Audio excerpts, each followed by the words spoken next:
Hello, everybody.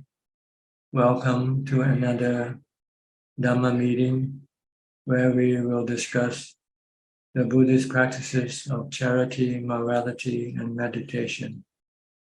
Everyone who's interested is welcome to join. We shall start with our first participant, which is Johanna from Indonesia. Johanna? Hello, Tanjan. Good evening. I don't have any question today. Thank you, Tanjan. No question from you tonight. No question tonight, Tanjan. I just want to listen to your Dhamma. Thank you. Okay. Go to Billy from Indonesia. Good evening, Tanajan. Today I also don't have any questions. Thank you. Okay. How do you address yourself? Mechi, Pixuni, or what? They call me Mechi here. Mechi. Yeah. Follow the Thai tradition. Huh?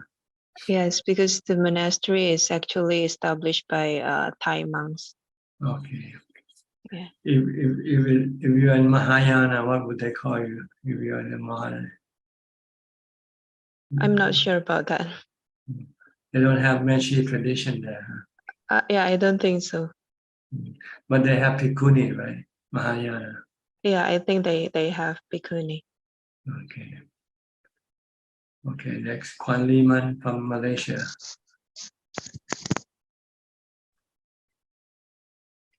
Ajahn, I'm still not thinking much, so the mind is quiet and happy within.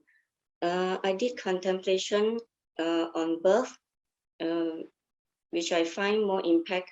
Yeah, so I contemplated on childhood and teenager, and having to go to school for many years, and then adulthood, busy working for many years. And then, most important, I contemplated on the practice. Ajahn, can you hear me? Yes, go ahead. Okay. If in the birth I cannot find a true teacher that teaches the teaching of the Buddha, it will take even longer time to be liberated. And worse still, if I'm reborn as an animal, there's no chance to practice. So I contemplated this way. And I also contemplate on the 4 elements. The earth element in the body is no different than any of the rock or table or car or things outside.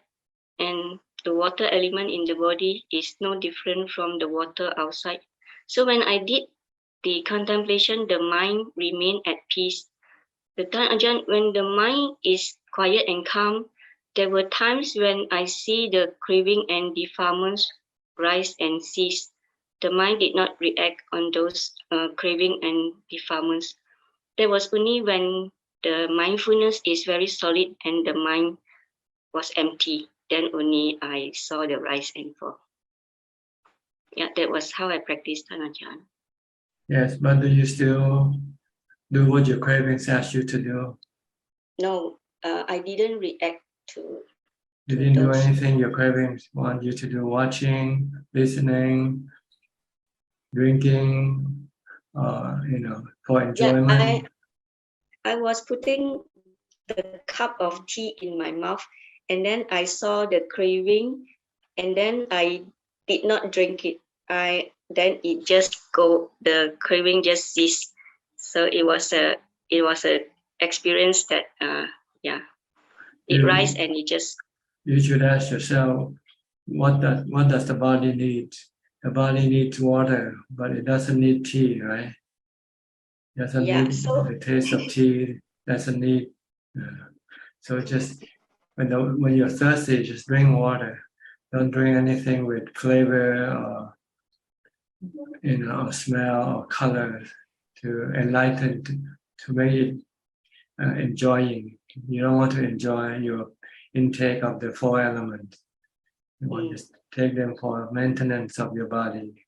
And when you breathe in the air, you don't choose what brand of air you're breathing, right?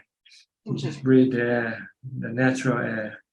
So when you drink water, you don't choose whether it's Pepsi or whether it's Coke or whether it's whatever. they're selling in the market. These are all sensual pleasure. You have to know how to separate the essential from the sensual, from the sensual pleasure. Yeah. So at that moment when I saw it, I just didn't drink it. But after that, when I was not mindful, I drank it. I know. Sometimes when we contemplate, we thought we know everything. But when the time comes, we just seem to just went blind when our cravings come up for the things we used to like. We forget all about contemplation. Yeah, but I was very happy to see that moment when it comes up and it just sees away when I do not react on that craving. Yeah. So I have to do more. So you have to watch your action, whatever you do, whether you do it out of for sensual pleasure or you do it out of necessity for the body. Yes. But I have not been going out so much already, not even to the temple. So I'm contented practicing at home. Yeah. You're abstaining your sensual organs from contacting sensual objects. You are restraining, abstaining, restraining your sensual organs, your eyes, ears, nose, tongue, and body, not to go after the sensual objects. Yeah. Thank you so much, Ajahn, because of the 6 hours on the spot, it helps a lot it improves a lot in the practice. Yes, increase your mindfulness, and it's also resistant to your cravings. You can overcome a lot of your non-essential cravings, cravings to move around, to do this and that for no particular purpose other than just to pass the time. Sometimes we do things just to pass time. Yes.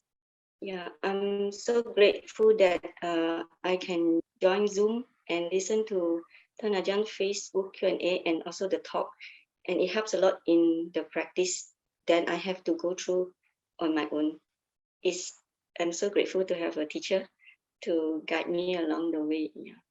Since I came back, since I joined Zoom and joined Facebook and see Ajahn in person, I find that my practice is better now. Thank you so much, Ajahn. Okay, I hope it keep improving until you get to the top. Okay. Don't stop improving yourself. Don't stop improving. Don't be smart. Yeah. Ajahn, I haven't feel Jubilee yet, but I can manage to get into the same state of calmness and emptiness every time I sit. But I'm still thinking of the Jubilee that Ajahn was saying. Yeah. Keep watching your cravings. Try to stop them. Get rid of them. So, okay. But yes, okay. Thank you so much. All right. Next, Claudia for Nuremberg, Germany. You're not teaching today. Good afternoon, at Ajahn. Today I have my afternoon off, so I'm at home and can enjoy the Dhamma talk. How's your translation work coming along? We finished with all your translation? So Kenneth is still helping me with proofreading the Skype sessions, and I'm very grateful for that. And while the proofreading, while Kenneth is doing the proofreading, I still translate your biography. Beyond it's beautiful. I love to translate this very interesting book, and it's wonderful. I think it's the best book I ever translated. Did you finish the first book yet? Yes. The first book is finished by me, but so about each week, my husband and I send another chapter to Kenneth for proofreading, and we will publish it when everything is really fine and good. Okay, just want to know, So when you finish, we can then post it on my website also for people to download. Yes, that's what we would like to do. Yes. The first book is about sensual pleasure. It's painful. Is that the book you're translating? The first book was the Skype sessions. So the first book that I translated of you is was the Skype sessions. I think it was volume 6. Oh, Q&A session. Yes. Uh, Yes. Dhamma for the asking. Yes, exactly. Okay. Yeah. It's very good. Okay. So maybe your German friends can understand better the teaching of the Buddha. Yes. We want to publish it also on the German website of the community I'm a member of. It's a community where Theravada and Mahayana unite because we are very few members. And for the Theravada school, we want to publish the Skype sessions. This one is finished, complete, it's already published. Excuse me, Taracha? The first book is already complete and you have published it already. No, it's not published yet because because we still send chapter by chapter to Kenneth for proofreading it. Yeah, and I'm very grateful that he does it. So this is the first book, the question and answer. Okay, yes. Dhamma for the asking. Yeah, okay. Yes, just show me? Yeah. I'm gonna see. Yes. Okay, whenever you finish, let me know. Send me the link so I can then have it download and then put it on my website for others to download it. Yes, I will do. I will definitely do. Yeah. Thank you. Good. Anything you like to say or ask tonight besides the book? Not at the moment, maybe later. Okay. Thank you. Go to Professor Kenneth from Switzerland. Good afternoon, Ajahn. Yes. I think we're on the final chapter now. I see. Okay. So it should be quite soon. Good. You find it interesting? Good enough? Informative? Yeah, actually, I remember at the time these Skype sessions were live. I was listening to them at the time. I think it was the end of 2014. Mm-hmm. So it's very enjoyable to read it again very carefully, and I get a lot out of it. Thank you. Good. Anything tonight? Yeah, Ajahn, I wanted to ask, I think yesterday was the Magga Buddha. Yes. And I wonder if you could briefly say something about the importance of that and the teaching that the Buddha gave on that day. Okay. This is the day in which 1,250 noble disciples, Arahant disciples, who was ordained by the Buddha and who became enlightened after listening to the Buddha's teaching. After they became enlightened and became Buddhist bhikkhu, the Buddha sent them to in separate directions to go spread the Dhamma teaching.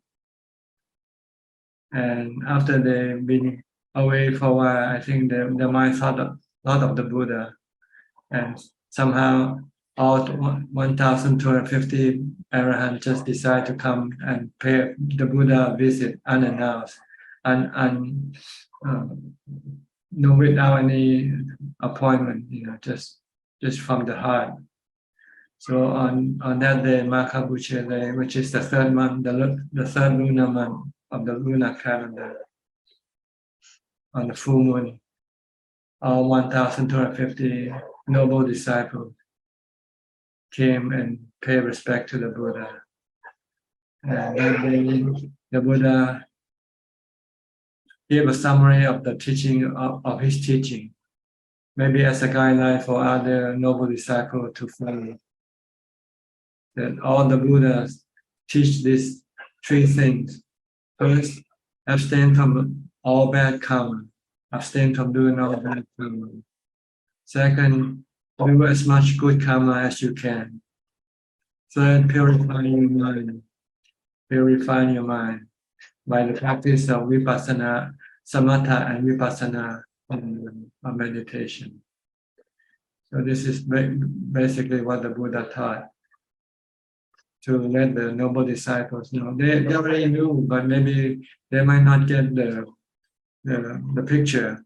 So the Buddha sort of paint the picture that every Buddha who became enlightened will teach these three things: avoiding or abstaining from doing bad karma, such as killing, stealing, committing adultery, lying, and taking alcohol, drinking intoxicant, things like that, including gambling and and being lazy. Being lazy also is a vice according to Buddhism, because when you're lazy, you're not producing anything. So this is the bad karma that we should abstain from doing, and then try to do as much good karma as we can, or as we come across, like giving, sharing, helping other people, making other people happy.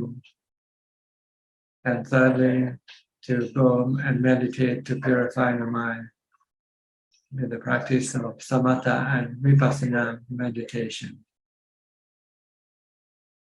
So, but there are some other minor teaching included. I can remember. You have to read in the text.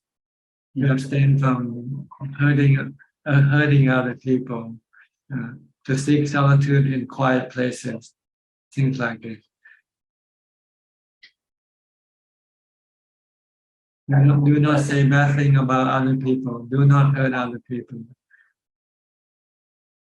And be restrained with the sila, with the monastic rule or monks. Be restrained by the monastic code.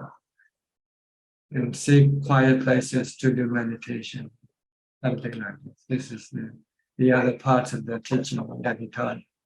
But the principal one is these three things: avoiding doing bad karma, do only good karma, and purify the mind.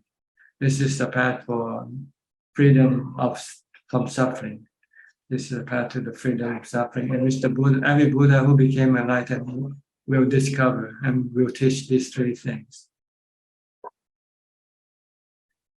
So basically, this is what Maka Bhuchada is about: to announce to the world that there are at least 1,250 arahants, which never appeared in this world before the Buddha became enlightened.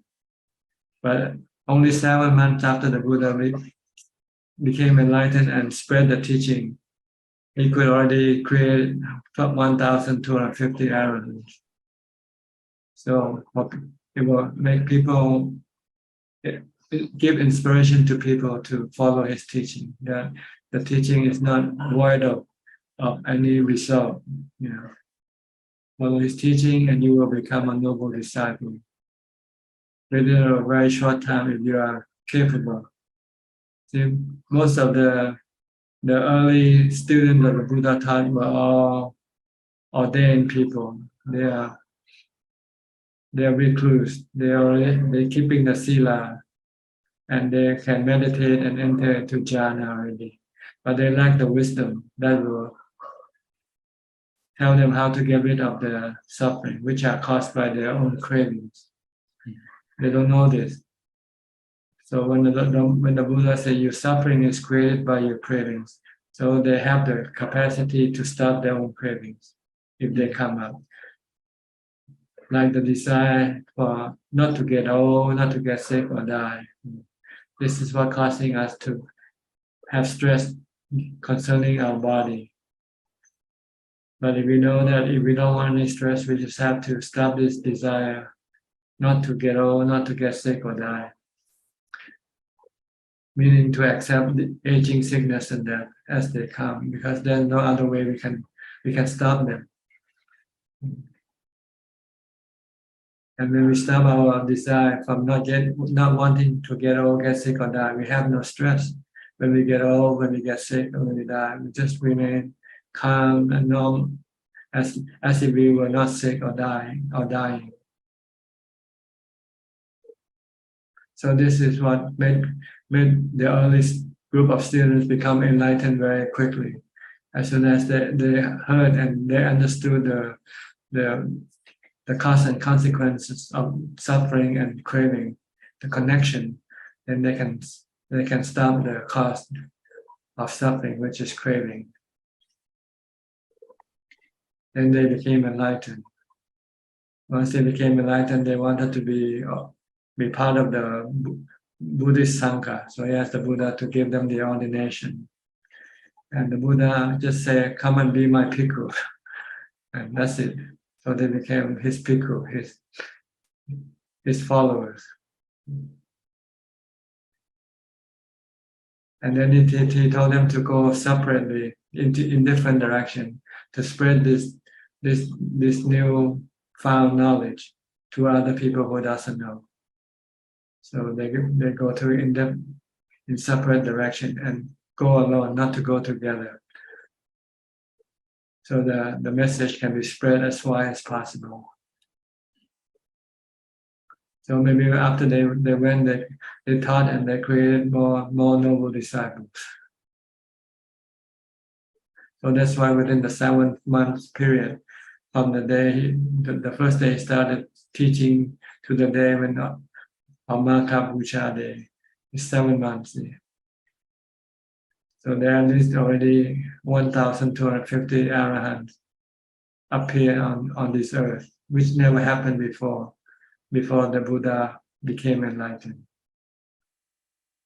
And this meeting will only usually happen only once in every Buddha's era. Mm-hmm. Okay, so this is the significance of the situation. Okay. See, in Buddhism, we have 3 important days which recollect or commemorate the Buddha, the Dhamma, and the Sangha. The day that we commemorate the Buddha was Visakha Puja, the day when the Buddha was born, became enlightened, and passed away. This is the day we're commemorating of the Buddha. Then on the 8th month of the lunar calendar, we celebrate Asaraha Puja Day, which is the day when he spread the teaching, when he proclaimed the teaching to the world, the first sermon, the Dhammacakka of Wat Yannasangwararam. So we call this the day we're commemorating the Buddha's teaching or the Dhamma. And then Magha Puja Day, this is the day when we're commemorating the day of the Sangha, in which there are 1,250 noble disciples come together to join and to pay respect to the Buddha. So this is the more or less like the heart of Buddhism, included in these 3 days: the Buddha, the Dhamma, and the Sangha. So we want to keep up this tradition so we can pass it on to our next generation. Okay. So then they would want to know what is Magha Puja. Then they can then go and do some research, do some study, and find out what actually happened on that day. What is Visakha Puja Day? They go research and they find this is the story of the Buddha. And on Asaraha Puja Day, the day when the Buddha first gave the first sermon, the first Dhamma teaching. So they would learn these three things refers to the triple gem: the Buddha, the Dhamma, and the Sangha. So in Thailand, we celebrate these 3 days in a big way, like people giving food. On Magha Puja Day, I counted about 1,080 people giving food. It took about 1 hour and 40 minutes. Normally it took about 45 minutes to 1 hour. But on Magha Bhuja, we have 1 hour and 40 minutes. And about 1,080 people. On regular normal day, there's only about 200 people. Like today, there's less than 200, about 200 people. And on weekend or on Buddhist holiday, Buddhist Sabbath day, we have usually 300 plus. But on big days like these three days that we commemorate the Buddha, Dhamma, and Sangha, we have more than 1,000 people giving food. So it's a big day in Buddhist calendar for Thai Buddhists. And every temple will then do what we call the candle procession around the stupa or around the shrine to pay respect to the Buddha, the Dhamma, and Sangha. We'll go around, walk around 3 times with candle and incense lighted. And then after that, the temple will lead practice of meditation, listening to Dhamma talk for the whole night until morning. Not every temple, some temple do, some more serious temple will do this practice every time they have this special holiday.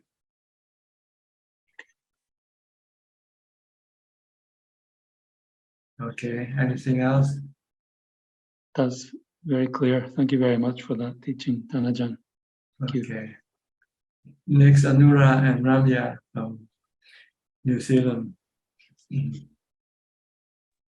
Hi, Ajahn. Good evening.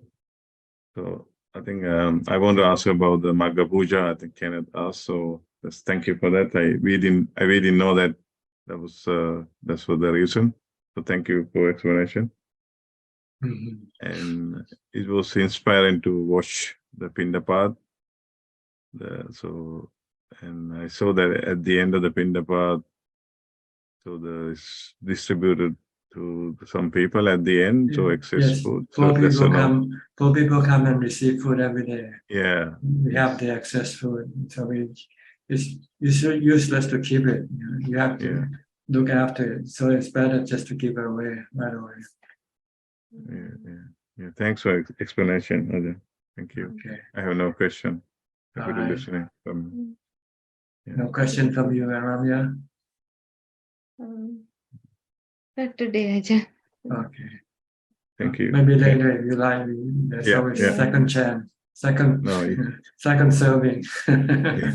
So it was interesting to listen to the previous discussion about craving. So we have the same. So when you're in a peaceful mode, it's easy to contemplate and meditate.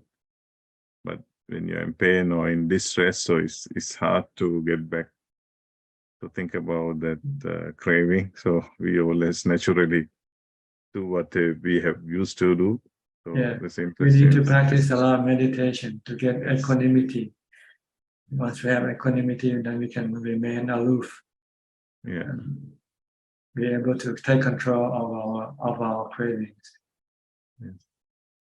Because we are with friends and family, so we also tend to do what others do sometimes. That's why the Buddha said only associate with people who are more advanced, equally advanced as you are. Don't associate with people who are less advanced in the practice. That's true. That's very true. Yeah. So we have cut down a lot of we don't watch TV and I mean not much social interaction, but we do the absolute must have. So it's still I don't know how people continue while watching and having entertainment. Now we realize it's the most difficult part. Yeah. People need something to feed their minds. So if there's no central objects to feed their mind, they become lonely, they become sad, because they might keep craving for these central objects all the time. But if you meditate and you can temporarily stop this craving, then you feel You feel happy without having to watch anything or drink anything or eat anything. So meditation is a very good form of making your mind contented, bring contentment to your mind through meditation. Then you can stop a lot of this activities, sensual activities. Okay, we'll go to the next Thank you, person. thank you. Next, Avani from Kuala Lumpur. There are quite people from Malaysia and Singapore visiting now. We have about two groups.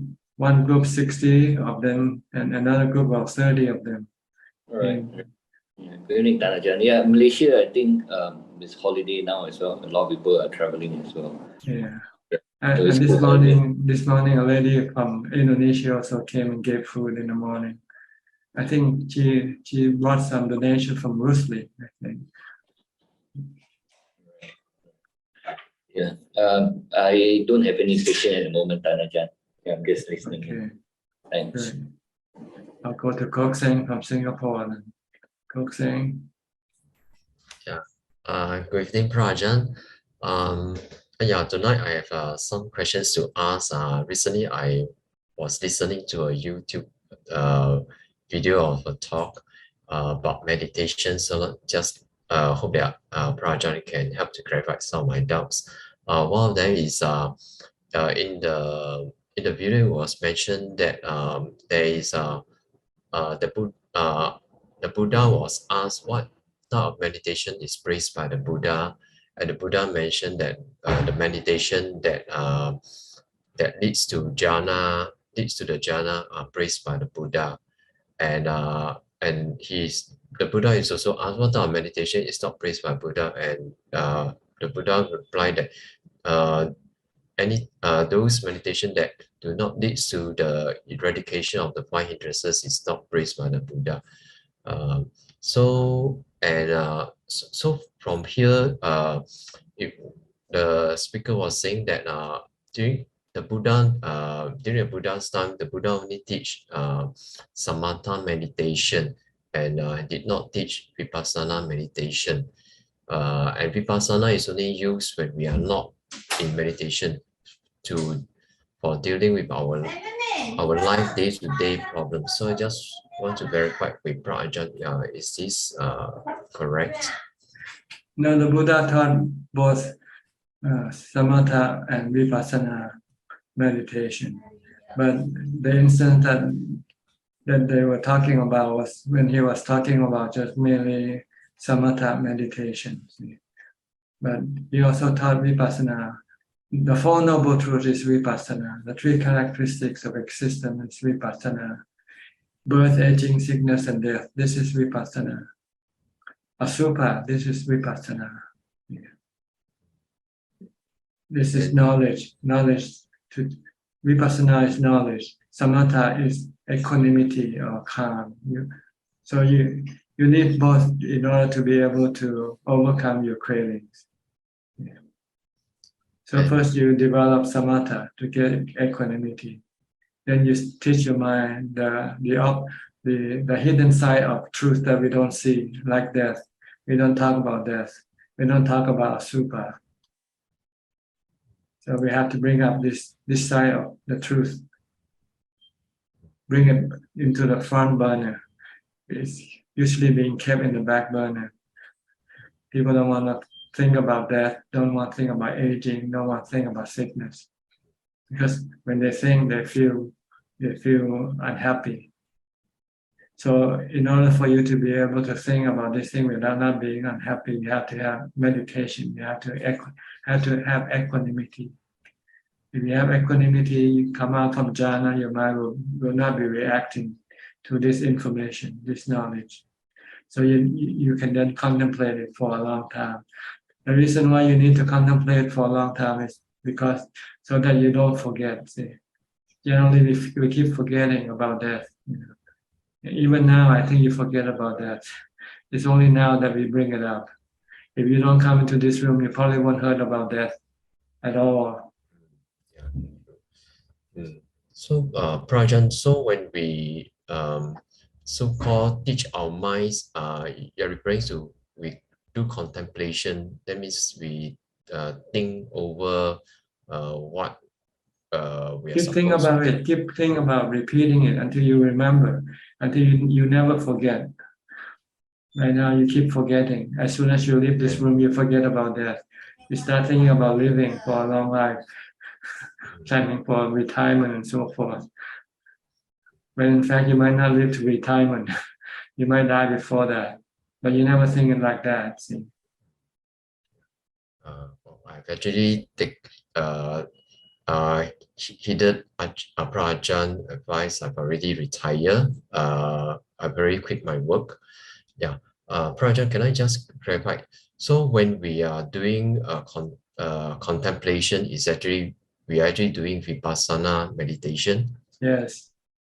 And but you have to do it separately from meditation. When you meditate, you don't want to contemplate because they are going against each other. When you meditate, you want to stop thinking. But when you contemplate, you have to think. So don't do contemplation when you do meditation. You want to stop thinking. And once the thinking stops, you should keep it stop for a long time, as long as possible.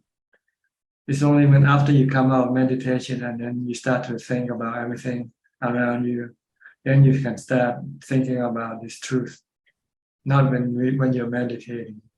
When you come out of meditation and you go for walking meditation, for instance, then you can do vipassana then.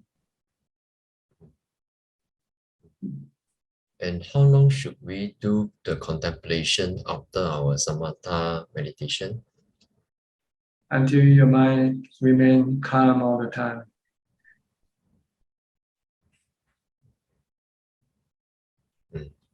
Yeah. Okay. Yeah. Okay. Thank you, Ajahn. Next, Melinda from Singapore. Hello, Ajahn.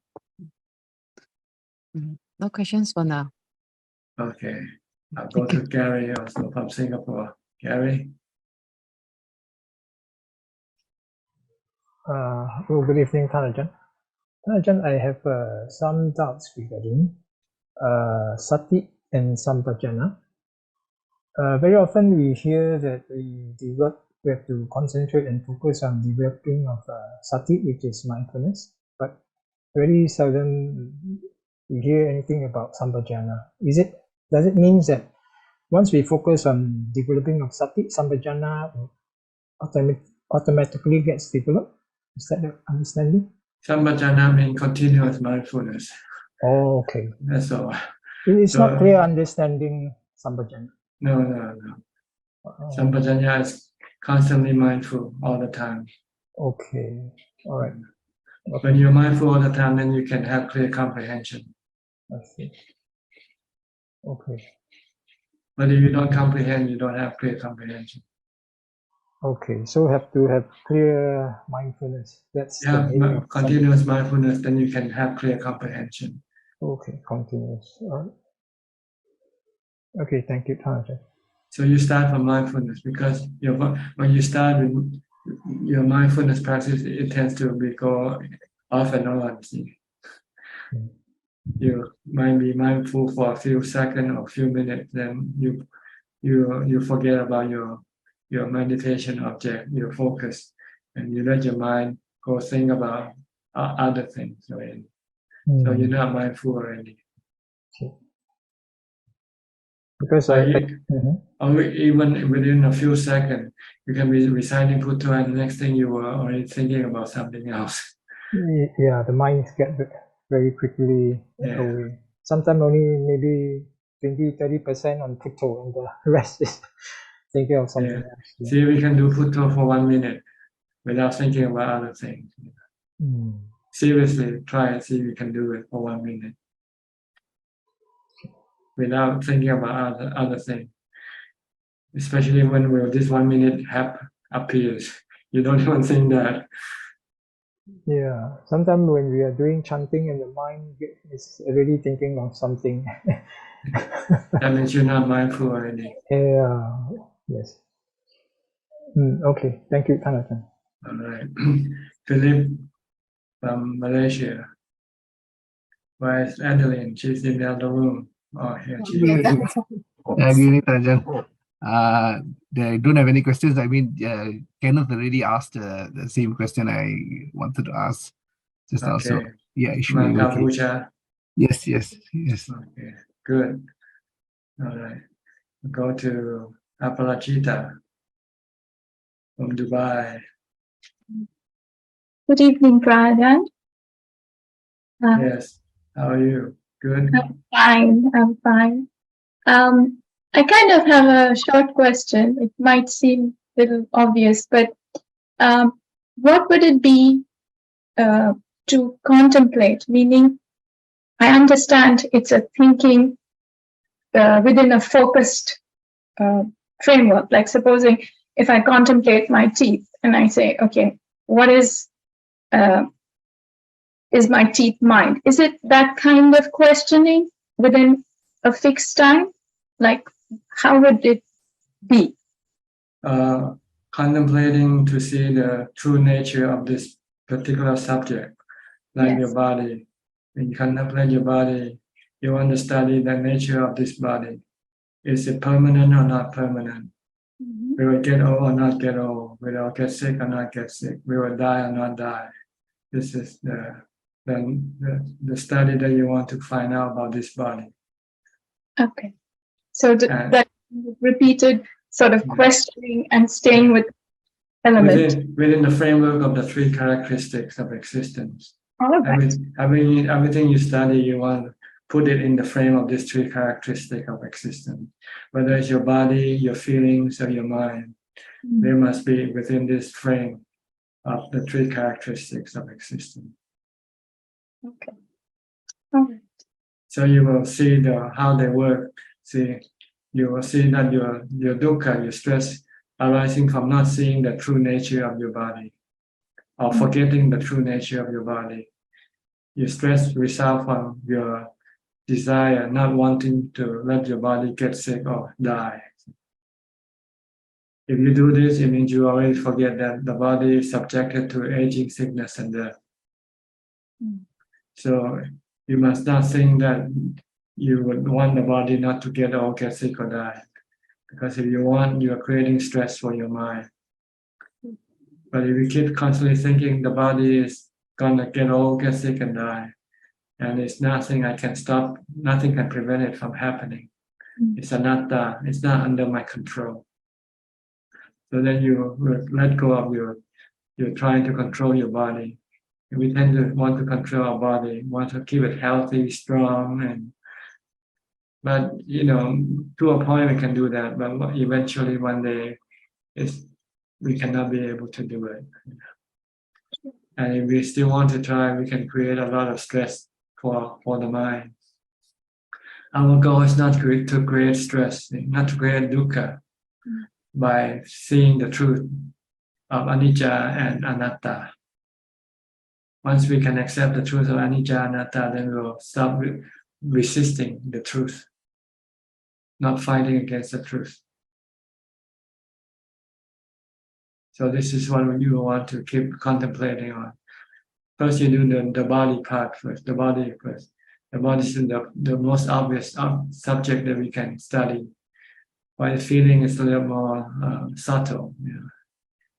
You cannot see with your eyes, feeling. You have to feel it. And your mind is the same thing. You cannot see with your eyes. You have to know it. But the thing that you can see with your eye, you see every day, is your body. So you want to first learn and study the nature of the body and try to stop creating stress for the mind by trying to over-managing your body. You can manage the body to a certain level, to a manageable level. But if you want to try to do it beyond the manageable level, you can cause stress. Okay, so this is contemplation. Study the nature, teaching the mind the true nature of the body, so that you don't become attached to it. Let it be when the time comes. If it's gonna get sick, if you cannot do anything about it, then you just have to live with it. Same way with death. Aging is a lot easier because we can, it doesn't hurt so much like sickness or death. But it can hurt some people, they don't even want to get old.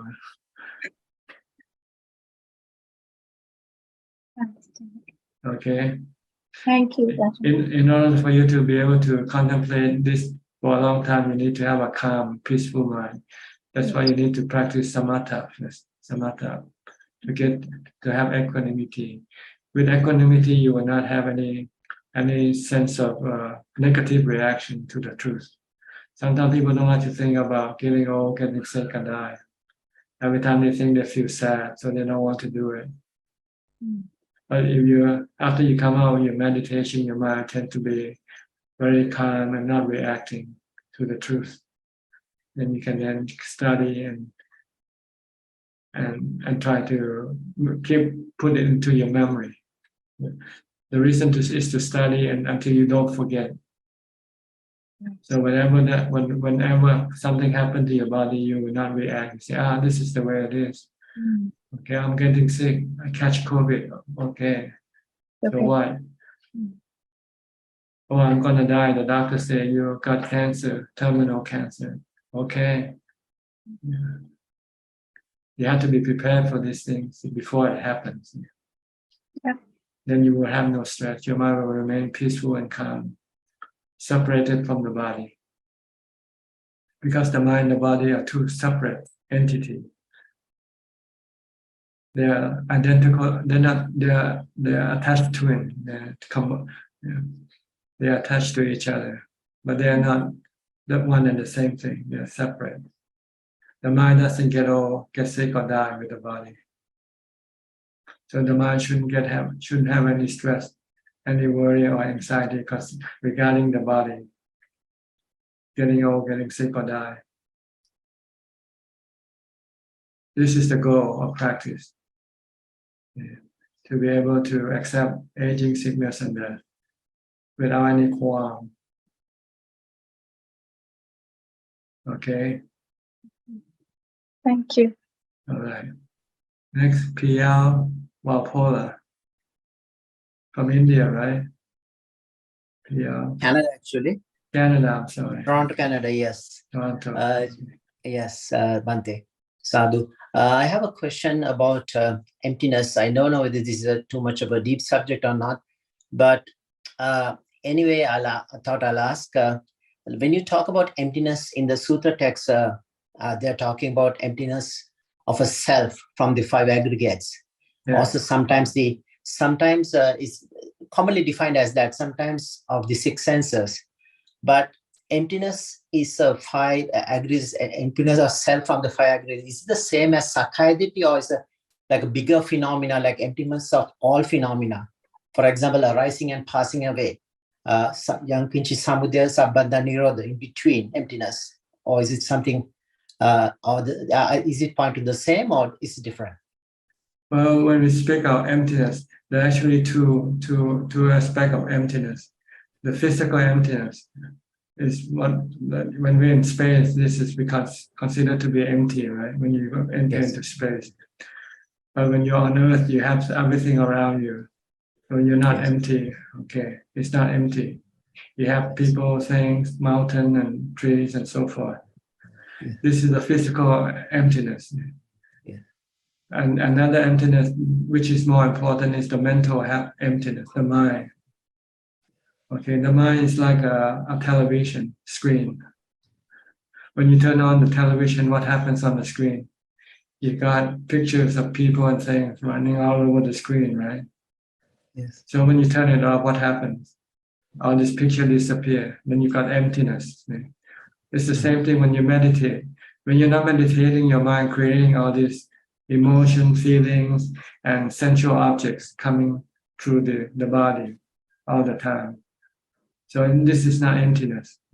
But when you meditate, you're pulling on your mind away from these sensual objects and stopping the mind from thinking, from creating emotions and feeling and everything that appears in the mind. So when you reach the fourth jhana, everything becomes empty. The mind becomes empty of all this these objects, these mental objects. That's where we want to go to, because when in that emptiness there is peace and happiness and equanimity and contentment. See, and we have two types of emptiness: mental emptiness. One is the temporary emptiness when we enter into jhana. But once we come out of jhana, this emptiness will disappear, because the mind will start to create things again and start receiving sensual objects into the mind again. So the mind start to become agitated, start to become restless, so forth. In order to make the mind as if it's empty like when it's in jhana, you have to use wisdom to teach the mind to let go of all the sensual objects that it comes into contact with. Even though there might be sensual objects in the mind, as long as the mind is not attached or reacting to them, then it's as if the mind is still empty. So we need the contemplation of wisdom to be able to let go of the mind's attachment to everything that appears in the mind. Then you get this permanent emptiness, which we call nibbana eventually. So is it equivalent to nibbana at the end? Yes, permanent emptiness. When the mind is, even though if the mind come into contact with anything, it's still reacting as if it's in empty space. It doesn't react to anything. So you start from an object and slowly go deeper and deeper, like from the form to the next aggregates slowly, and eventually you pull your mind away from the aggregates by using anapanasati, mindfulness of breathing. Keep watching your breath, and then your mind will be pulled away from the body, and also stopping the mind from thinking to generate feelings and emotions. Then when the mind stops, then everything becomes empty, everything disappears. All that is left is just peace and equanimity and happiness. But this emptiness doesn't last, like when you come out of the meditation, for example, talk about nibbana, like when you come out with your reacting with the rest of the monks. When you come out, your defilement will start working again. See? Your craving will start to come to play. This is why you need the work of wisdom to get rid of your craving. When you come out, when you see a bottle of Coke, you say, "Oh, I'm thirsty, I want to drink a Coke." Or when you see a plate of pizza, you say, "Oh, I want to eat pizza." So this is craving. So the arahat stops at when you see, you only see when you hear. In other words, they don't go on. No craving, no cravings toward anything. No craving toward anything. Yeah, no proliferation of thoughts. In other words, no prapanya. They stop. No attraction and no aversion to anything that it comes into contact with. This is the work of, you need the work of wisdom to be able to teach the mind not to react. They are aware of everything pretty much happening, but the craving is gone. That's all. Yeah, it's not affected by what appears, what it comes into contact with. Got it. Thank you, Bhante. Okay. Thank you. I have. Is there room for another question? Sure. Plenty of time. Okay, so I'm talking about the equanimity. Like there are three ways of describing equanimity. One is of the fourth jhana, as the second one is at the Brahma Vihara, so the last Brahma Vihara, and also the 7 factors for enlightenment. Are they point to the same? I believe they are pointing to the same. They are same thing. Yeah. Yes. Same thing. Yeah. So you need to practice meditation to get to equanimity. Once you have equanimity, then it's easy for you to have metta, karuna, and mudita. If your mind is not contented, it's very hard to be metta, karuna, and mudita. So metta practice 2 leads to jhanas. That's the fourth jhana is what's called the fourth Brahma Vihara, in other words. Yes, you meditate to get to the equanimity. Once your mind have equanimity, your mind is content, happy, then you can be kind, be nice to other people. If your mind is not happy, if your mind is angry, you cannot be nice or kind to people. So you need to have equanimity in order to have the other 3 Brahma Vihara. Yeah, when you talk about the equanimity of the the 7 factors for enlightenment. It's Actually, the same thing. Same thing. Now, when you talk about 7 factors for enlightenment, I mean, you cannot have 2 paths for enlightenment. So it has to fit to the Eightfold Path. So I believe the 7 factors for enlightenment, another expression for Samma Samadhi, Samma Sati, Samma Samadhi, because Samma Sati is Atapi Sampajano Satima, is already in the first 3 of the 7 factors for enlightenment. And the last 4 jhanas. It is the noble Eightfold Path in a different guise. That's all. That's all. Yeah, it's the same thing. Same thing. Thank you. Yeah. Sir. Okay. All right. Next. Is that all? By the way. That's it. That's it. Okay, Thank you, sir. fine. Okay. Next, Christine Koe from Penang. Good evening, Ajahn. Listening to your Dhamma talk just now, I feel that so easy to attain, but it's not easy to do. The reason why it's not easy to do is because you don't do it. That's all. Once you start doing it, it will become easy.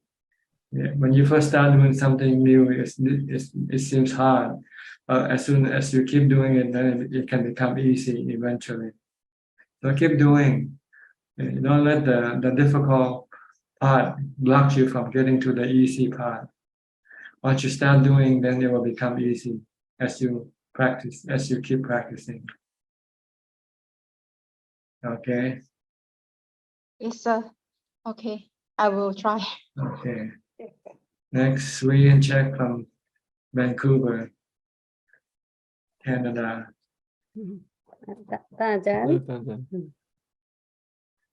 Ajahn, that was really good. About the Magga Puja. Now, I really like the teaching, and I didn't know the 3 days. I only know Visakha Puja. Yeah, I think mostly in other countries they only celebrate the Visakha Puja Day only. Yeah. But not the other 2, the Asalaha Puja and Magga Puja. Magga Puja.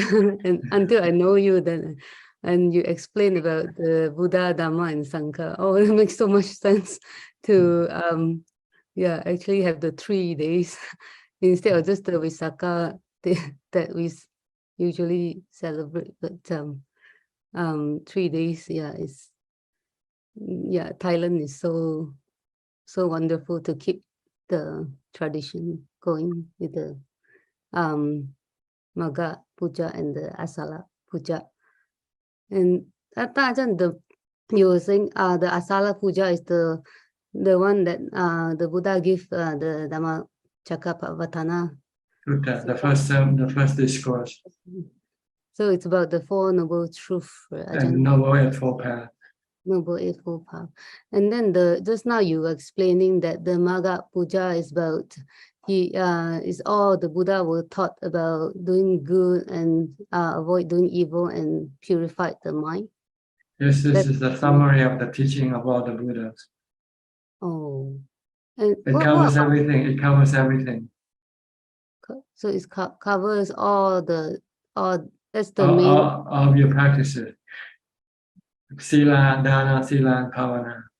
Oh. Avoiding bad karma is Sila, or morality. Yeah. Doing a good thing is called charity or Dana. Doing good karma. And purifying the mind is meditation, Bhavana. So it's another guy, it's the same thing. Dana, Sila, and Bhavana in a different appearance, that's all.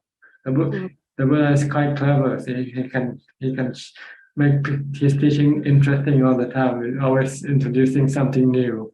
But actually it's old wine in a new bottle. So he can and he gives so many different analogies to Ajahn. It's very good at marketing, the Buddha. Marketing the Dhamma teaching. So people don't get bored. There's always some new product coming out from his company. And last time I remember you talked about the franchise. So funny too.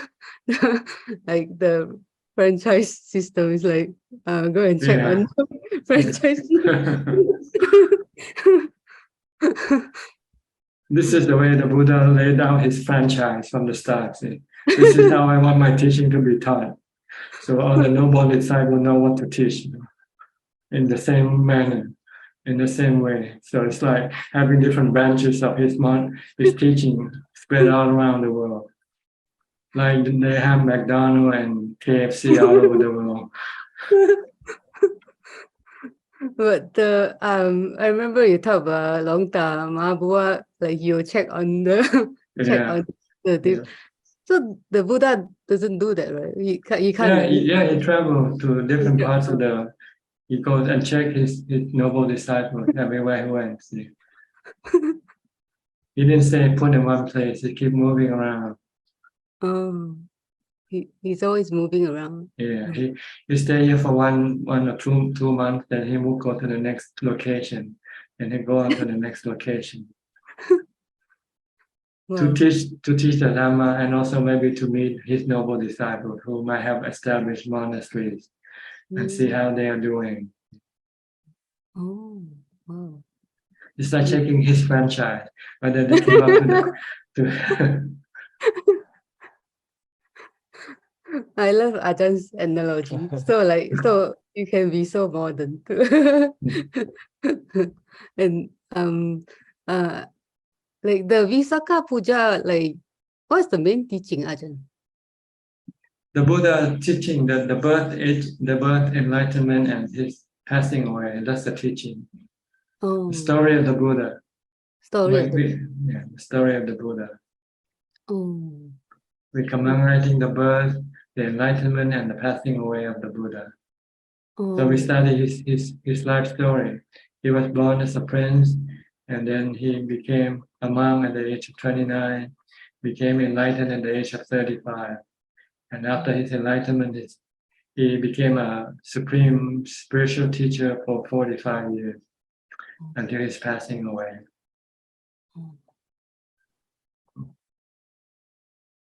So we can use his lifestyle as our example, our model to follow his lifestyle. His lifestyle is a life of service other people for 45 years. Before he can become a teacher, he has to become a student first. So when the first 6 years, he spent all the time studying and practicing until he reached enlightenment. After he got to enlightenment, then he started teaching. And he kept teaching every day. He teach about 3 or 4 times a day, every day. In the afternoon, he taught to the lay people. In the evening, he taught to the monks and the bhikkhunis. Late at night, he taught to the spiritual beings, the devas. And early in the morning, before he go on his arms round, he'll scan to see who he will see who needs his teaching most on that day. He will go to that person.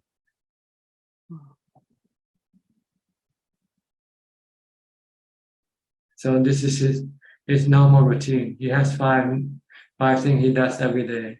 Teaching people for and then the 5th one is going on arms round to feed his body. That's all he does. That's all his activities.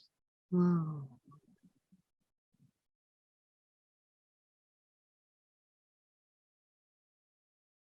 Okay, so we study his lifestyle and use it as our example.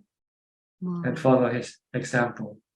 First, we are now students. We have to be studious, keep studying and keep practicing for the goal of enlightenment. Once we have reached enlightenment, then we can teach. But don't do that. Don't teach before you become enlightened, because you'll be like a blind teaching a blind. You have to open your eyes first before you can see. Once you can see, then you can tell the other people how to open their eyes so they can also see. Exactly. Okay. Ajahn, may I offer like my service like to people that maybe would like your books beyond birth, like for example Aparajita or Dean or yeah, sorry if I miss anyone, but please feel free to let me know if you like Beyond Birth, the book. Yeah. Okay. I cannot let you know because I don't need them. There's people who need them who will let you know. And they can contact my assistant email if they want any book. Then my assistant can contact you and let you know. The book is here. I don't have time to come and do this thing. I have enough work on my hand. Like last Sunday, I had to cancel my weekly Q&A meeting because I didn't have enough time. Is it because like there's thousands of people that day to like do It happened that day is my shaving day and I have to shave. Oh. Also. But I the one with the I just didn't have enough time to do the Q&A if I have to shave that day, because then I have to rest also before, and then I have to prepare for my afternoon teaching also on that day. But there are quite a lot of plate on my hand on that day. That's not the same day as the one that you said, like there's 1,000 people like doing like dana, like that's the day after. Oh. It was Monday. But I had to shave on Sunday. Oh. So wow, thousands of people, Ajahn. So you have to like walk like walking the same distance, but it just takes longer time, that's all, because there are so much more people to give food. Yeah. Wow. Yeah. The same distance, but the time it takes is longer because there are more people giving food. Oh, I thought you are fast. You have to be faster because like so many people, you have to like walk really fast. You cannot walk fast because people have to give food. How can you walk fast? Oh. If you walk fast, then they won't be able to give you any food. What kind of logic you're thinking? Same, but wow, thousands of people. I can't imagine. Oh. Thailand is amazing. Yeah. Yeah. But that's most people in Thailand do is giving food, giving support to the Buddhism, but they don't practice much either. They don't practice sila much, or they don't practice meditation much. But we will never get to see that here, like the thousands of people giving. We'll never get to see that phenomena. Only in Thailand, probably. Who knows, in the future things can change. Maybe Buddhism will move to the West, and it might thrive in the West in the future. Yeah, you're right. Who knows? Anything can happen.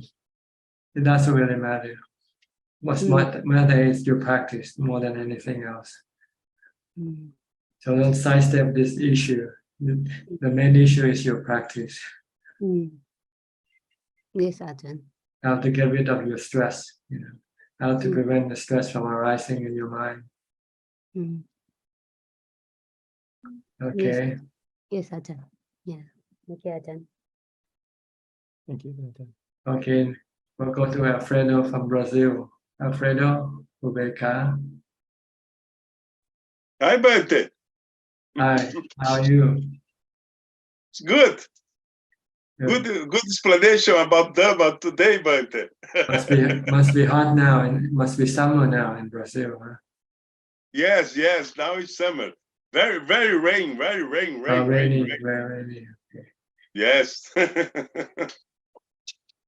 on Friday, I travel, but I will travel on Friday. Where will you go? Where are you going? To Minas Gerais is a state of Brazil. I see. For vacation, holiday? No, I don't vacation. Only with my friends of motorcycle. On motorcycle. Yes, my friends. You have 10 motorcycle. years. You have motorcycle yourself. Yes, I have 4 motorcycles. 4 motorcycles. Yes. Are they all big bikes or they are? Yes. Big 1,000 cylinders. Oh, 1,000 cc. Yeah. Okay. Yes, very, very strong. I see. But yes, the peoples, you and me and other peoples of a group in past lives has practiced, but it's very coincidence. You stay here with you and the other participants practice Dhamma, but yes, we have the same interest. So when we have the same interest, we tend to we seem to get together when we have a chance, like today. Yes. If you have no interest in Buddhism in the past, then you probably won't be in this room now. Yes.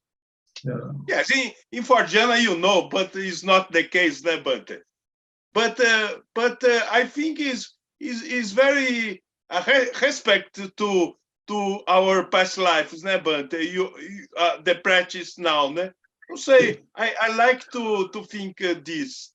your past life has influence on your present life.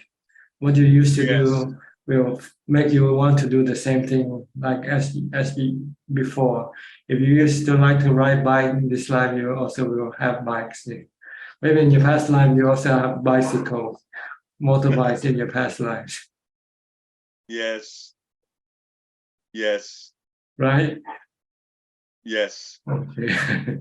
Not only Sotapana, but Sotapana is a height level, Bante. Yeah, everything. It doesn't matter high or low level. It's what you used to do will become a habit. See? Then it will stick with you when you come to this life. Yes. Yes. But you can change the habit if you know it's useless. Like riding bike is useless. You can change that. Instead of riding bike, you stay at home and meditate instead. Sell your bike, give your bikes away. Then your next life, you won't be riding bikes anymore. You'll become a Sotapanna instead. Yes, yes.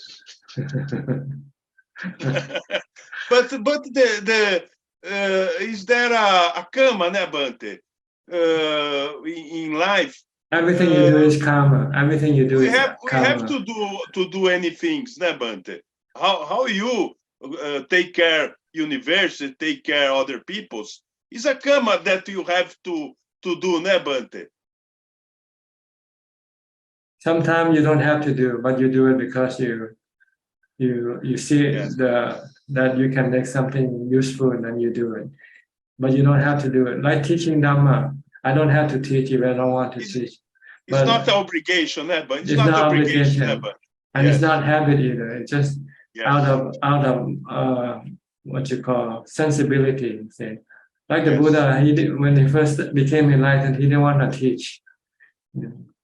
But then after considering the benefit that can happen to people, then he decided to teach for the benefit of other people.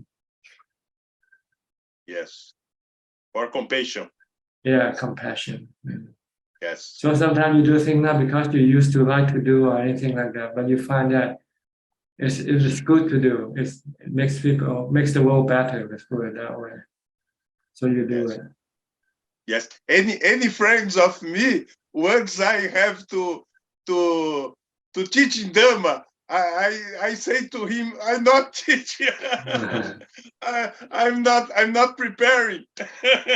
Because not only preparing, the other people's not having Dhamma, not wanting Dhamma, but it's difficult peoples that having Dhamma, that want Dhamma, but well, if you know some Dhamma, you can teach them if you like, but don't make it as a profession. Your main profession or occupation should be practicing first to become enlightened. Yes. But just giving tips here and there is okay. If somebody wants to ask for a few tips, you can give them. But don't do it as like a full-time job. You don't want to teach as a full-time job yet. You want to practice as a full-time job first. Yes. Other people speaking, we are have wisdom, but wisdom. Well, occasionally you can give them a few tips what to do, but as long as you don't lose your direction, as long as you don't stop practicing, don't make your teaching to become an obstruction to your practice. That's the important thing.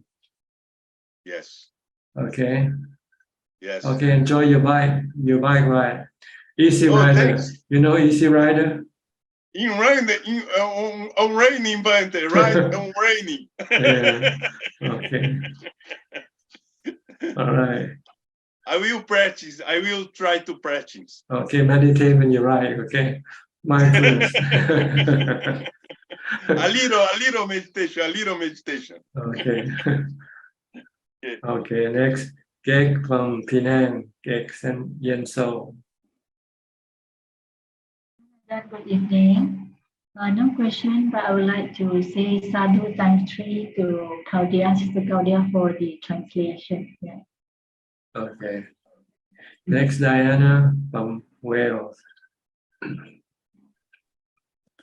Greetings, Tanajan.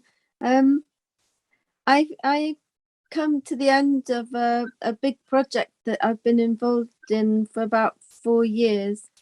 And so now I have time, but I'm planning things to do with the family, and I feel conflicted now because I know you say we should be content to do nothing but practice.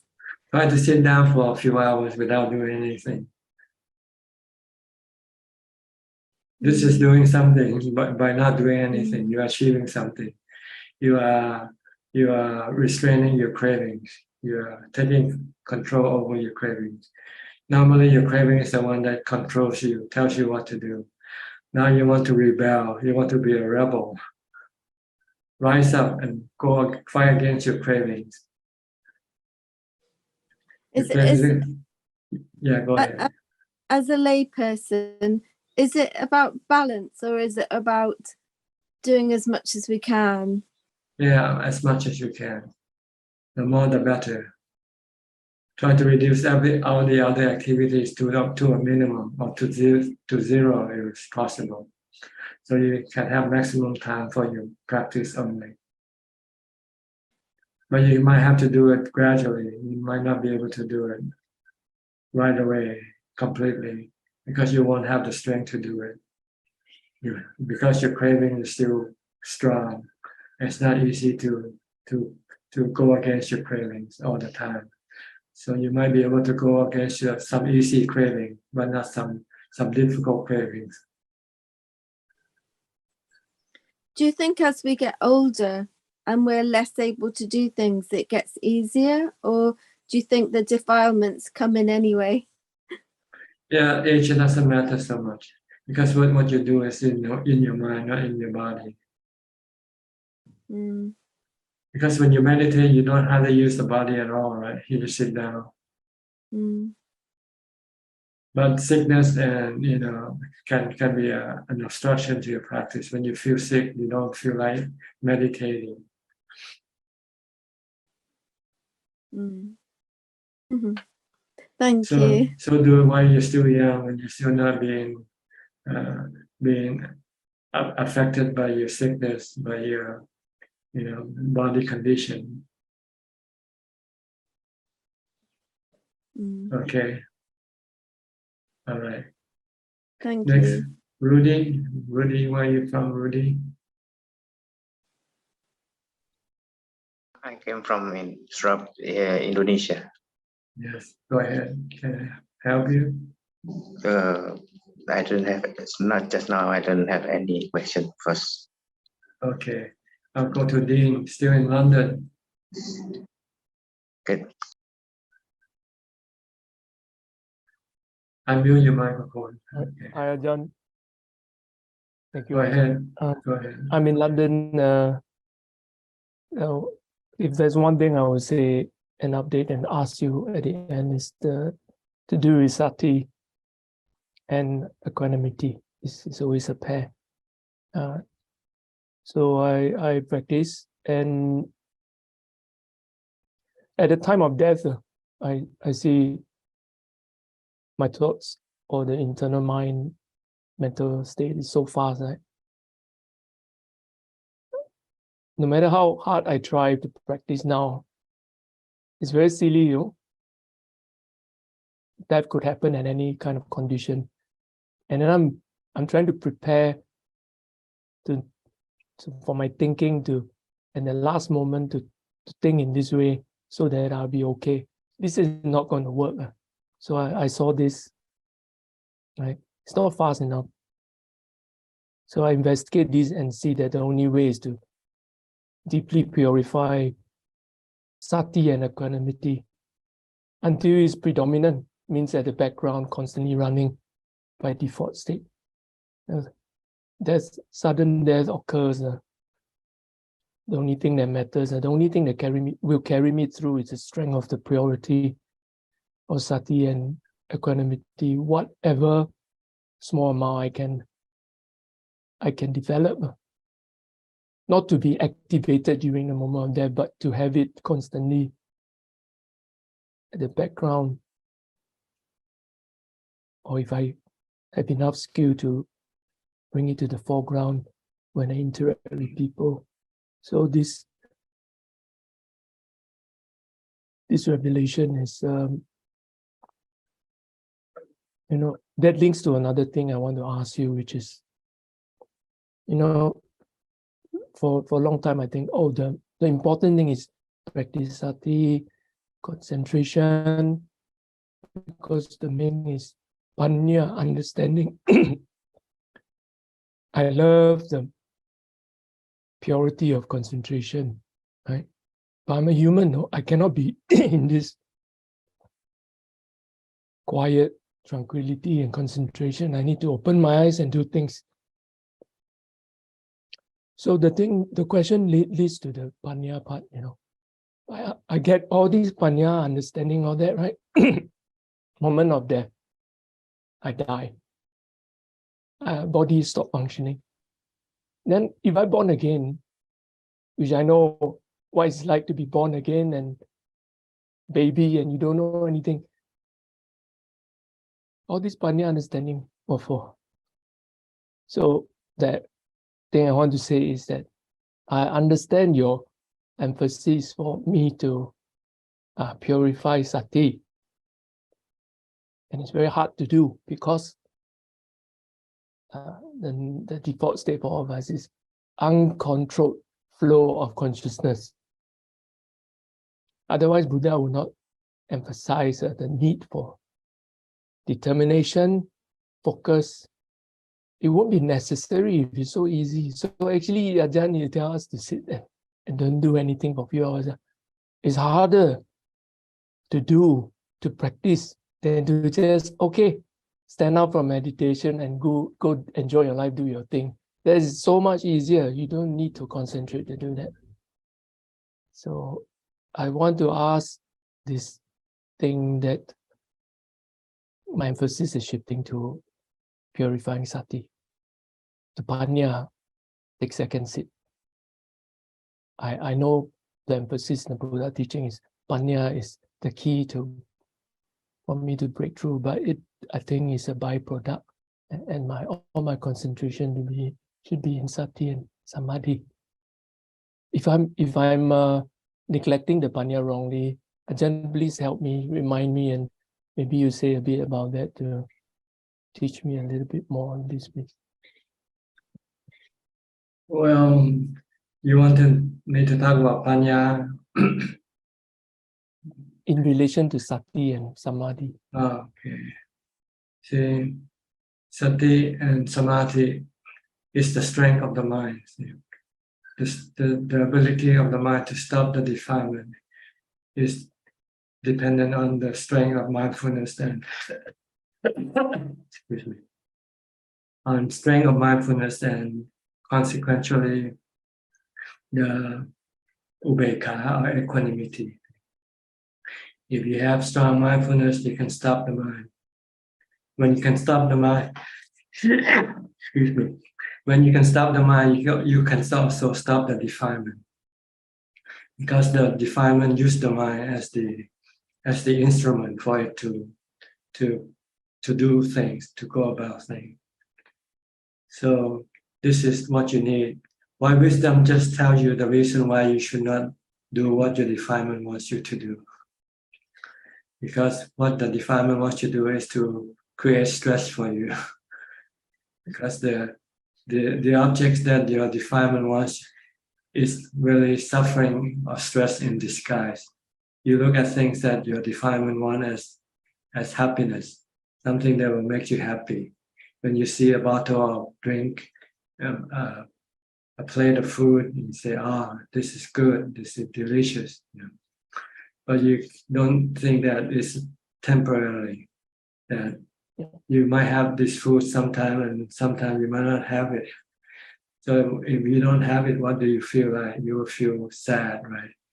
When you want something to eat and you cannot have it. So this is what wisdom tells you, that what the objects that can make you happy cannot be there for you all the time. Yeah. And when you cannot get what you want, then you will have dukkha or stress. Yeah. But if you see that it's not something that is reliable, it's not the true source of your happiness, but it's really a source of your dukkha. So when you see this, then you stop wanting anything, and rather just to have nothing and be happy with nothing. That's when you stop your craving. And when your craving stops, you'll find that you might have contentment in place of your cravings. So this is basically what the samadhi and wisdom have two separate functions. Samadhi is to stop the defilement. Wisdom, it tells you the reason why you should stop your defilement. Because your defilement will always take you to suffering, to stress, not to happiness, not to true happiness, false happiness, fake happiness. Yeah. I can see the continue. So every time you think, if I go do this thing, I will be happy. You have to use wisdom to say, yes, but it's a temporary happiness. One day you will not be able to do it, then what would happen? Like when we have COVID, we're not able to go around doing things like we used to. What happened? We have to stay locked up in the house. We feel stressful, right? But if you don't have any desire to go out of the house to do anything, then you won't feel stressful if you're locked up in the house. So that is the advantage of not having any cravings as compared to having cravings. When you have cravings, you have to go after the things that you crave for in order to make you satisfied. But if you have no cravings, then there's no need for you to go after anything, and you can be satisfied, be content without having anything. So this is wisdom. You see that everything that you think will satisfy you cannot give you permanent satisfaction. They only give you temporary satisfaction. And when you cannot get them or lose them, then you can have stress or sadness. So they do two separate things, but they need each other. Wisdom needs the support of equanimity or samadhi in order to be able to stop the defilements. With samadhi alone, samadhi doesn't know the reason why it should stop the defilement. So when the defilement says, let's go have a pizza, and you go out, even if you have samadhi. I see. Okay.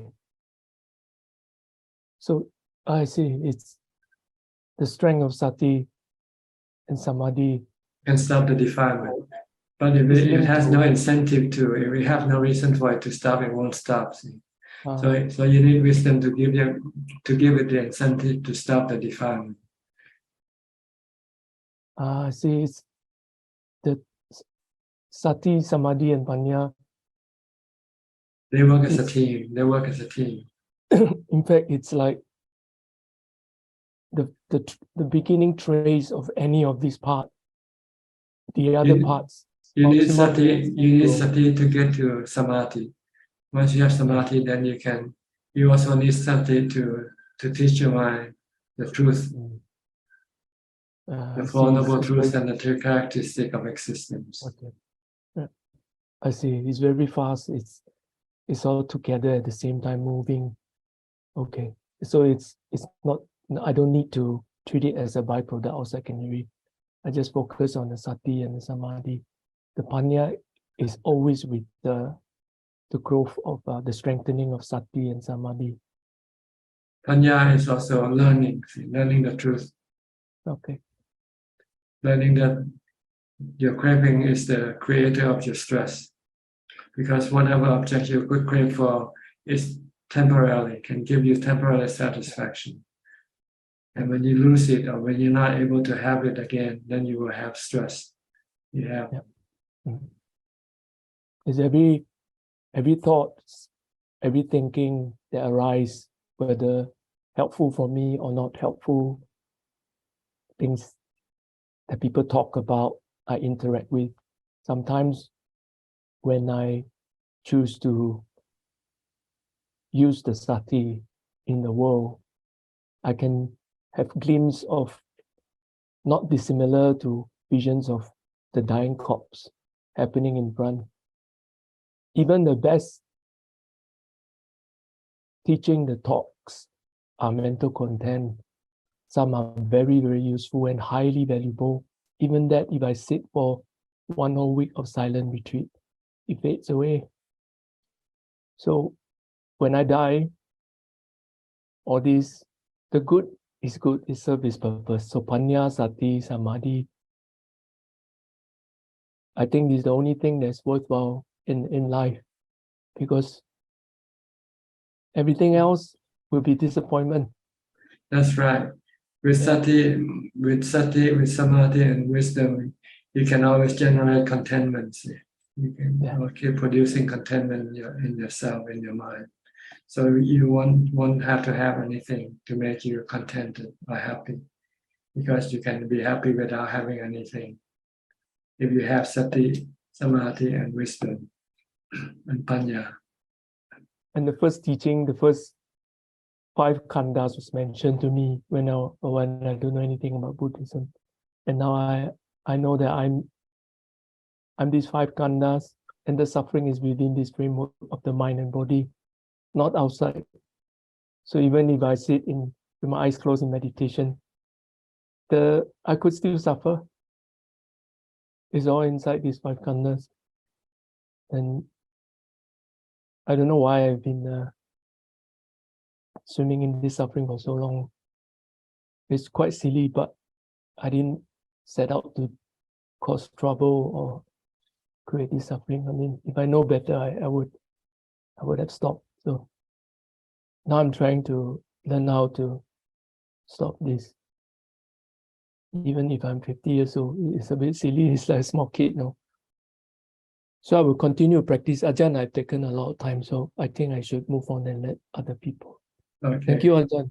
You're Very welcome. appreciate it. All right. Thank you. Next, Alexa Aroka. Are you still in Holland, in the Netherlands? Yes, sir. Sadhu, thank you for having me there in your talk, in the Dhamma talk. Yes, I am still in Holland, and today they say here, winter without snow is like a summer without sun. And but we in Holland, 50% of the time is rain, so they don't have sun in the summer sometimes, and don't have snow. And today was not the snow, but these little white stones, and I was very happy. Me too. Yes, I am in Holland. All right. Do you have anything to say or ask? Well, I want to clarify something who is in my mind, for sure is not in your mind, but since I started following your Dhamma talkings or that we met, I had one PC, one telephone, and 3 laptops. But now finally I have a new telephone, and it's going very well. So I'm very happy because either the microphone did not open, or I have to come in and come out many times. I get a little bit messy out. This thing sometimes play fun on us. I know. So now you know. And another thing is that I have I try to put my keyboards in with a question sign, and it I don't know what happened this program. Therefore, often I have to make a statement on the Sundays, and I cannot make a question clear. So now you know when I make statements, but now I'm gonna try to use the telephone because I do with my laptop on Sundays. You understand? Or Okay. Okay, then you know it's not because I want to make statements, it's because I don't have the question. Question mark on your phone. No question mark on your telephone. Yes. No, on the keyboard. But I will try after this summer, this Sunday it was not.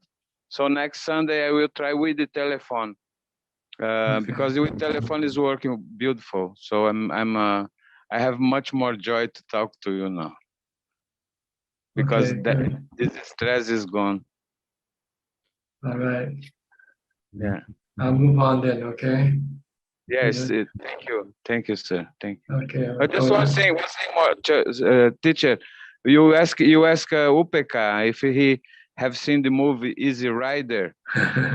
You might not understand what I said. No, the reason is because we learn English at school, but we don't speak English in Brazil.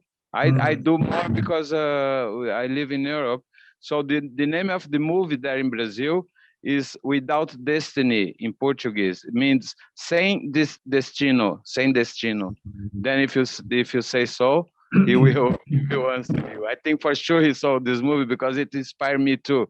I also am an ex motor rider. Okay. I'm still crossing the world from these movies. Yeah.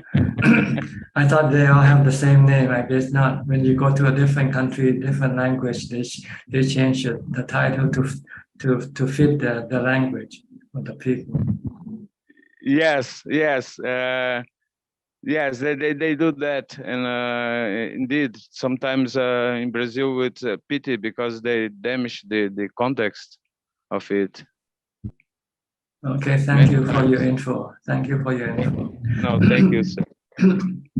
Next, Alisa Tang from Singapore or Malaysia. Ajahn, good evening. I'm from Malaysia. Can I help you? Yes, Ajahn. Can you please help me to overcome sloth and torpor during meditation? Yes, you have to fast. You have to eat a little, reduce your food intake. Keep yourself hungry. When you're hungry, you won't be sleepy. If you're full, you usually will be sleepy. So you don't have to eat too much. Try to eat just one or two meals a day, not after midday. Then in the evening when you meditate, you won't fall asleep. I see. But normally I'll do meditations in the morning and I get up. So is that a proper time to do it? Because when I get up in the morning, I don't have any food yet. And normally I don't eat until afternoon. Then you're still sleepy. It means you don't have enough sleep then. Oh, okay. Maybe you have to sleep earlier. Go to bed early so that you get up early in the morning and you have fully rested. Then you probably won't be sleepy. If you're sleepy still, then you have to do walking meditation instead, not sitting meditation. For beginners in meditation, in sitting meditation, how long we should sit in for meditation? As long as possible.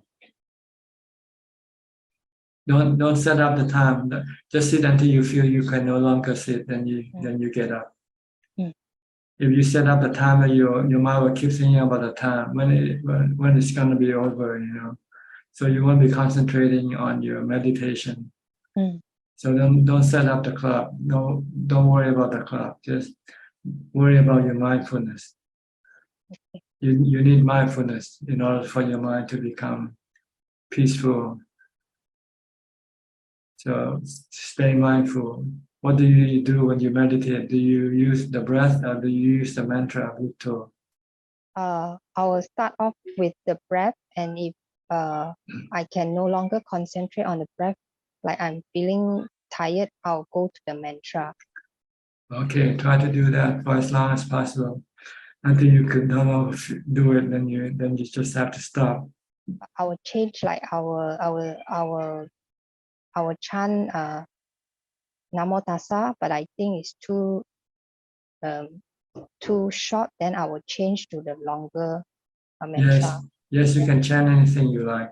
In order to keep you continue with your meditation. Okay. But if you feel sleepy, then you have to get up and walk instead. So I have to do walking meditation? Yes, if you feel sleepy, when you sit and you start to fall asleep, then you have to get up and walk and do walking meditation. Because if you sit and sleep, then it's just like sleeping anyway. Yeah. Then normally I would just like open up my eyes and I stop doing meditation. Do walking meditation. You can walk. Okay, I try. You can use your step, watch your step, left and right, or you can recite the mantra Bhutto, Bhutto as you walk. Okay, Ajahn. Thank you, Ajahn. All right, you're welcome. Next, Vandana. Vandana. It depends on how you read it, I guess. Vandana, Vandana. How do you read it? How do you pronounce your name? Vandana. Vandana, okay. Yes.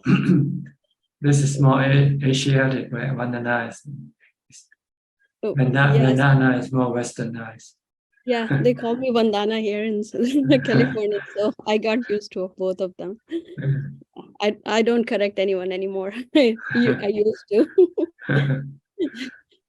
First of all, I want to say thank you so much for your talk today. It brought a lot of bliss and joy just now listening to your talk. And I just want to say that I feel more and more becoming more and more mindful, following your techniques, and of course try to follow 8 or 9 precepts as much as possible. And one thing which I'm kind of now getting into, as you always say, do vipassana after shamatha. So when I'm done with the meditation practice, and which is the best thing which is happening for us as Clear Mountain Monastery, that our Ajahns, they started morning and evening meditation. So in the morning we do it 4:30 to 5:30. So that is wonderful, doing wonders for the practice for all of us. So for me, I'm moving towards now vipassana. So, and which is happening naturally. I don't have to try for it, as my mind is, after the meditation, in any situation, start to contemplate anicca, dukkha, anatta in all situations.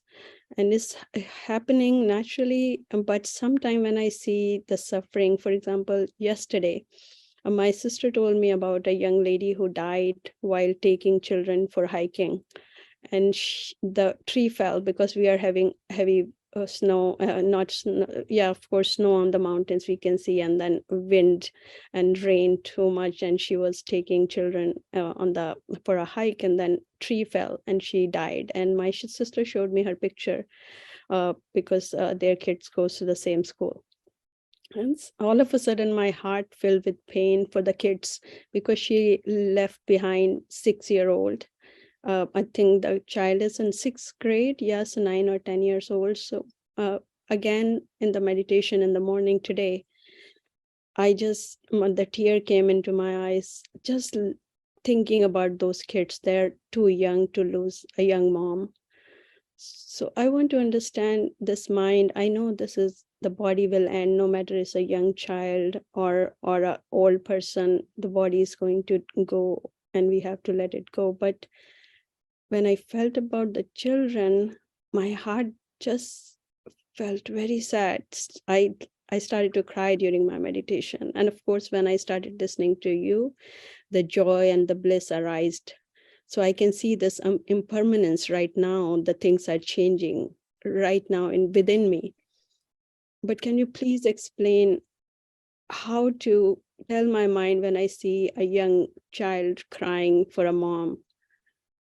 What should I tell myself? Because I can't help it. It's suffering. I can see the suffering, and people who don't practice meditation, for them is even double and triple suffering because they cannot go beyond that pain.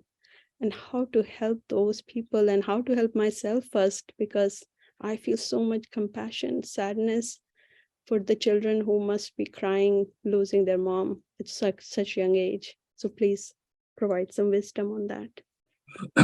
Well, the answer to your problem is that you don't have enough equanimity yet. If you have strong equanimity, then you don't react. You just accept. You say, well, this is the way it is. What can you do? By feeling sad, does it change anything or not? Yeah. So your problem is that you don't meditate enough yet. You don't have enough strong equanimity to remain non-reactive to any situation. Excuse me. Okay. What can you do? Things happen, right? And the best way to deal with things is to not to react to anything. Just to merely accept. Well, be aware. Or merely knowing. The Buddha said, what you see, just merely see. What you hear, just merely hear. Don't do any mental manufacturing. Don't create any thought or any thinking about children, thinking about anything. Don't do anything. Yeah, Leave I was everything not alone. doing it. Yeah, I was not doing it. It's just popped in, right? When you meditate, the objects start to pop in, and then you observe them.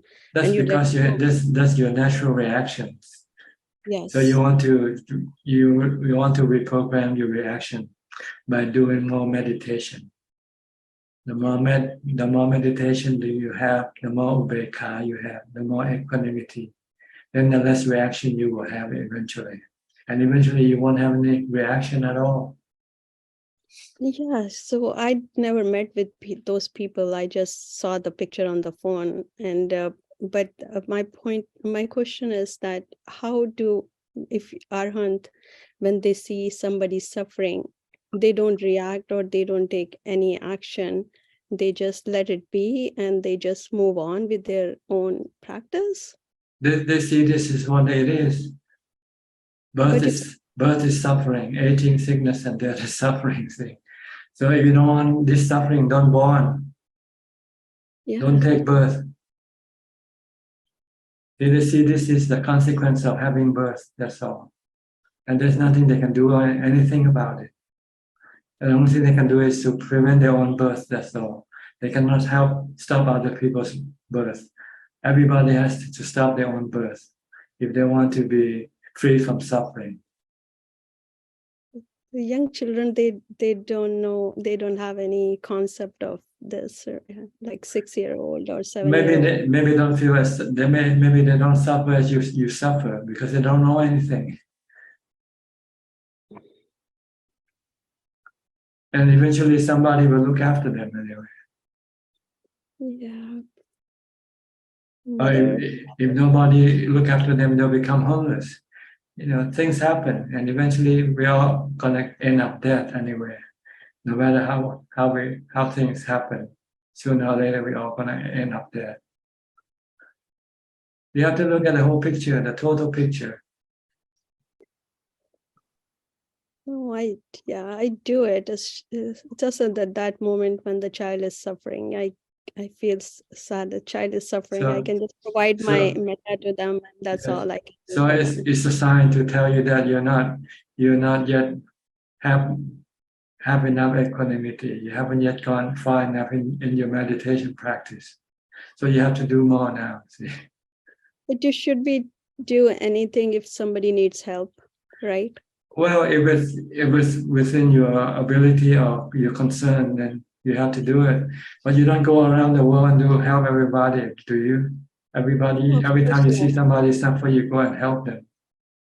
Whoever I meet, yeah, then I can't. Yeah, of course, nobody can help everybody in the world, but yeah, but whoever we meet every day, if they are suffering, we can try to at least lessen their suffering a little bit with providing some help if we can, right? If you can, if they need you. Yeah, exactly. Sometimes they might not need you. Yeah, when they need us, then we should go ahead and help them. Like Buddha always, I saw Buddha with so compassionate with even animals. But at the same time, you have to look after your own mind also. Yeah. You must not let it be consumed by grief, by stress, by suffering either. Yes, not the So grief. you have to help yourself too, not just helping other people. You have to help yourself. Maybe this is what they mean by having self-metta, having self-loving kindness. You also have to love yourself. Yeah. Yeah, at the same time, yeah, if you can help yourself and also other people, yeah, then I think that's for me it's a correct practice, because Buddha was like you first, you must not feel sad first. You have to help yourself first. If you feel sad, you won't be able to do much. Yeah? When you are happy, you can do much better than when you are sad. Yes, yeah. So that's what I try to do. I calm down and try to do, okay, now with the logical mind, what can I do to help these people if they need my help? Yeah. If you want to go higher, you have to take this as a lesson in birth. This is what you get when you're born. Yeah. Suffering. I hope everybody get these teachings, because they are so beneficial for people, but not everybody gets it. And not everybody has this opportunity to listen to you or other teachers to come out of this suffering slowly. It's a long process, but it's beneficial. Thank you so much, Ajahn. Okay. I hope you feel better now. No, I am. That's the thing. The feeling comes, and then after I come out very pretty fast now, because of the meditation. I come out with, but yeah. I just ask you why even this suffering comes, and it goes, but it comes, but it goes, it comes. But then slowly I think it became the steady line. Right now is this, and then it will go like this, maybe straight line. Yes. You need more work. You need more meditation. More because I'm teaching wisdom. 5 classes is overload work. I try to do 2-3 hours still meditation, because I know if I'm teaching 5 classes, I should be doing at least 2-3 hour meditation. But yeah, it's work in progress, Ajahn. Okay, keep it up. Thank you. All right. Next, Sulan. Okay, we have about 8 minutes left, so you have to be quick now. Oh, okay. Yeah, thank you, Ajahn. Happy Mahapuja Day to you. Yeah. Sorry, do you hear me? Yes. Yeah.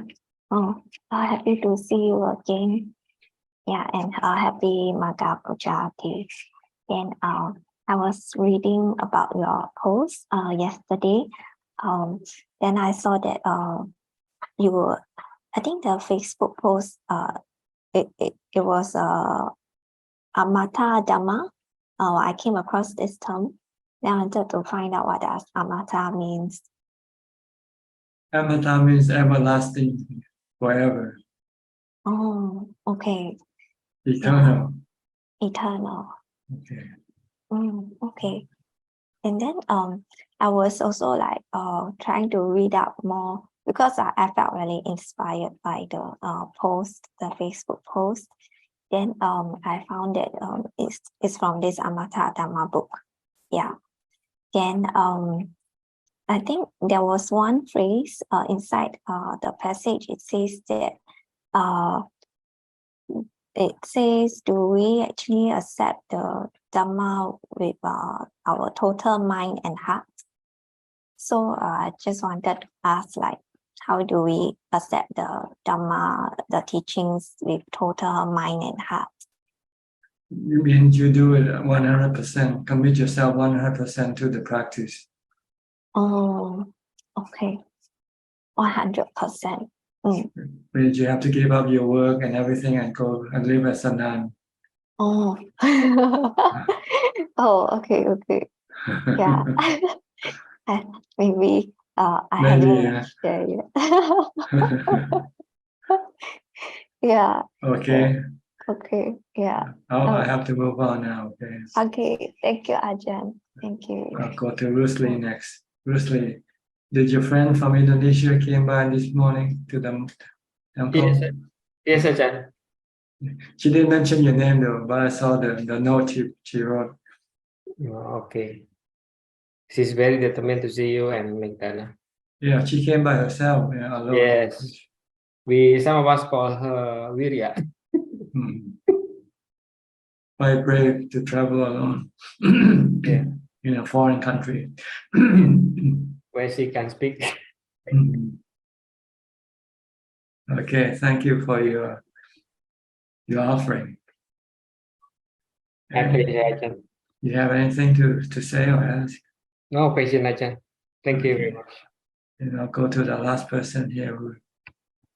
I cannot read your name. Miwa Upasika Miwa. Where are you from? Please go ahead and speak.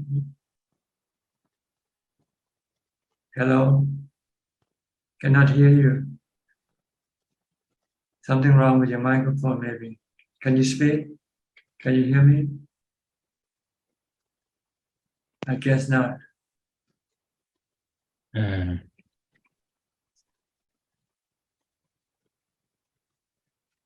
Would you like to say something? Go ahead.